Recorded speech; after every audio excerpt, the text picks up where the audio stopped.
बिस्मिल्लाहिर्रहमानिर्रहीम। पानी में हम जौ का दलिया शामिल करेंगे। इसको जो है ना मतलब से देखें खजूरों की जो है इस तरह से हमने कटिंग कर लेनी है। सारी खजूरों की अच्छी तरह से मैंने कटिंग कर ली है।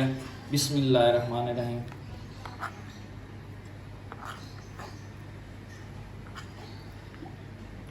बिस्मिल्लाहिर्रहमानिर्रहीम। अस्सलाम वालेकुम। मैं अज़ीज़ की खिदमत में हाजिर है। उम्मीद करता हूँ कि आप सब खैरियत से होंगे। माशाल्लाह से आज जो रेसिपी मैं बनाने जा रहा हूँ बहुत ही मज़े की बनने वाली है और बहुत ही फ़ायदेमंद ये रेसिपी बनाएंगे हम आज। और ये रेसिपी कैसे बनती है, इसमें क्या क्या चीज़ें डलती हैं और ये रेसिपी किसकी पसंदीदा डिश है और इसके क्या क्या फ़ायदे हैं वो भी मैं आप लोगों के साथ शेयर करते हैं। चलते हैं इसको बनाना हम स्टार्ट करते हैं। आज हम बनाएंगे तलबीना। माशाल्लाह से जो तलबीना बहुत ही फ़ायदेमंद चीज़ है। और ये तलबीना कैसे बनती है, इसमें क्या क्या चीज़ें मैं शामिल करता हूँ आप लोगों के साथ शेयर करता हूँ। इसमें जो जो चीज़ें शामिल होती हैं वो सब मैंने यहाँ पे जमा कर रखी हैं। और ये किससे बनता है, ये जी बनता है जौ के दलिए से। माशाल्लाह से ये देखें, आप ये डब्बे वाला भी दलिया ले सकते हैं और खुला दलिया भी ले सकते हैं। अगर हम खुला दलिया लेते हैं तो उसको सबसे पहले हमें धोना पड़ता है। जो डब्बे का दलिया है उसको हमें धोना नहीं पड़ता, वो साफ़ ही होता है। चलते हैं इसको बनाना हम स्टार्ट करते हैं। पानी जो है मैंने फ्लेम पे रख दिया। पानी जो है ना हमने सिर्फ 2-3 गिलास पानी लेने हैं। पानी में देखें बुलबुले आना स्टार्ट हो चुके हैं। माशाल्लाह से पानी गर्म हो चुका है। अब ये जो जौ का दलिया है डब्बे वाला, ये हम इसमें ऐड करेंगे। जो तलबीना है वो हमारे प्यारे नबी हज़रत मोहम्मद सल्लल्लाहु अलैहि वसल्लम की पसंदीदा रेसिपी है माशाल्लाह से। और इसके जो फ़ायदे हैं वो भी बेशुमार हैं। इंशाल्लाह मैं साथ साथ आपको फ़ायदे भी बताऊँगा और इसके बनाने का जो तरीका है वो भी हम स्टार्ट करते हैं। बिस्मिल्लाहिर्रहमानिर्रहीम। पानी में हम जौ का दलिया शामिल करेंगे। इसको जो है ना हम अच्छी तरह से बॉयल करेंगे। जौ का दलिया जो बॉयल हो रहा है तब तक हम कर लेते हैं कटिंग खजूरों की। माशाल्लाह से तलबीना में जो है ना खजूर बहुत ही अहम किरदार है, इसका बहुत ही फ़ायदे हैं। और खजूर के इतने फ़ायदे हैं कि यकीन माने मैं आप लोगों को बता नहीं सकता। इंशाल्लाह इस पे जो है ना हम अलग सी वीडियो बनाएंगे। चलते हैं इसकी हम कटिंग करते हैं। बिस्मिल्लाहिर्रहमानिर्रहीम। कटिंग करके जो इसके अंदर से गुठली है वो हम रिमूव कर लेंगे अच्छी तरह से। बिस्मिल्लाहिर्रहमानिर्रहीम। और इसकी जो है ना इस तरह से हमने ब्रिक कटिंग करनी है।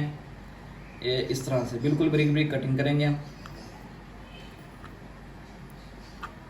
इसी तरह से हम कटिंग करते जाएंगे ब्रिक ब्रिक।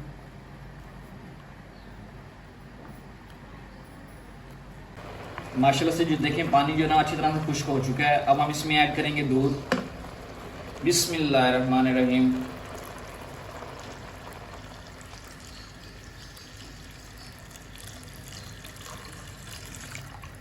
हल्की आंच पे इसको पकाते रहेंगे हम अच्छी तरह से। दूध में जो बॉयल अच्छी तरह से आने देंगे। से देखें खजूरों की जो है इस तरह से हमने कटिंग कर लेनी है। सारी खजूरों की अच्छी तरह से मैंने कटिंग कर ली है। बिस्मिल्लाहिर्रहमानिर्रहीम।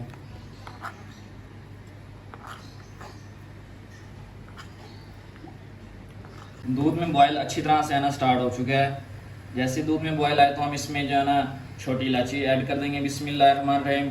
और मैं जो है इसके फ़ायदों की बात कर रहा था, चलता मैं आप लोगों के साथ फ़ायदे भी इसके शेयर करता हूँ। इसके जो फ़ायदे हैं वो ये है, खून की कमी को दूर करता है, आयरन की कमी को दूर करता है और साथ साथ मरीज़ों के दिल को सुकून देता है, कमज़ोरी को दूर करता है, स्मार्ट करता है, फाइबर से भरपूर है। ये हमारे प्यारे नबी सल्लल्लाहु अलैहि वसल्लम इसको बहुत पसंद करते थे और अपनी खुराक में इस्तेमाल करते थे।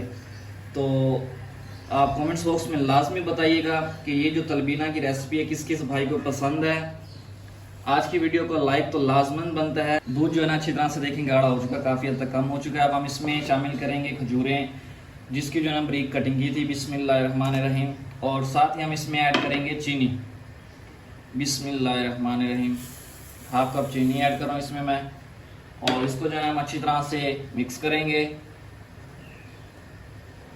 लो से फ्लेम पे हम इसको बनाते रहेंगे और इसको जो है ना हम मज़ीद गाढ़ा करेंगे। एक दिन नबी करीम सल्लल्लाहु अलैहि वसल्लम ने हज़रत जिब्राइल अलैहिस्सलाम से कहा कि ए जिब्राइल मैं थक जाता हूँ। तो जिब्राइल अलैहिस्सलाम ने जवाब में दिया कि अल्लाह के रसूल आप तलबीना खाया करें। इसी तरह से हमारे ईमान का हिस्सा है जो हमारे प्यारे नबी हज़रत मोहम्मद सल्लल्लाहु अलैहि वसल्लम ने कहा या फरमाया तो उसको हम अपनी रोज़मर्रा ज़िंदगी में लाएं और उस पर अमल करें। तो लो से हम फ्लेम पे पकाते जाएंगे और इसको हम अच्छी तरह से खुश्क करेंगे, गाढ़ा करेंगे। मर्ज़ी होती है, कोई खुश्क खाए तो वो खुश्क खाना चाहता है तो खुश्क खाए, अगर वो दूध वाला खाना चाहे तो दूध वाला खा सकता है। इसको जो है हम अच्छी तरह से खुश्क करेंगे, हम इसको गाढ़ा बनाएंगे। लो से फ्लेम पे हम पकाते रहेंगे। हमारी जो रेसिपी को 40 से 45 मिनट लग सकते हैं। तो माशाल्लाह से देखें हमारी जो रेसिपी है ऑलमोस्ट रेडी हो चुकी है और इतना ही हमें गाढ़ा चाहिए। और एक बात और भी बताना भूल गया था मैं, वो आप लोगों के साथ शेयर करता हूँ। इसी के साथ हज़रत आयशा रज़ी अल्लाह ताला अन्हा भी मरीज़ों और सोगवारों को तलबीना खाने का हुक्म देती थी। हज़रत आयशा फरमाती हैं कि मैंने हज़ूर सल्लल्लाहु अलैहि वसल्लम को कहते सुना है कि तलबीना मरीज़ के दिल को सुकून देता है और गम को दूर करता है। चलते हैं इसी के साथ हम रेसिपी की फाइनल लुक की तरफ चलते हैं। आज की ये रेसिपी किस किस को भाई को पसंद है तो कमेंट्स बॉक्स में लाजमन बताइएगा। चलते हैं हम इस रेसिपी को डिश आउट करते हैं और आप लोगों के साथ शेयर करता हूँ। बिस्मिल्लाहिर्रहमानिर्रहीम।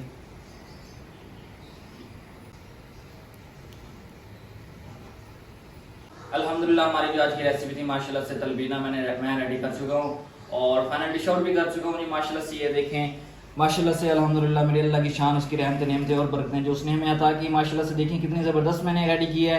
आप इसी तरीके से रेडी किए इंशाल्लाह बहुत ही अच्छी बनेगी और बहुत ही फायदेमंद ये रेसिपी है। आज की वीडियो अगर मेरी आप लोगों को अच्छी लगी तो मेरे चैनल को लाइक शेयर सब्सक्राइब लाजमी कीजिएगा। आज की वीडियो को लाइक तो लाजमन बनते हैं। कल मिलते हैं न्यू के साथ, तब तक के लिए मुझे इजाज़त दें। अल्लाह हाफिज़।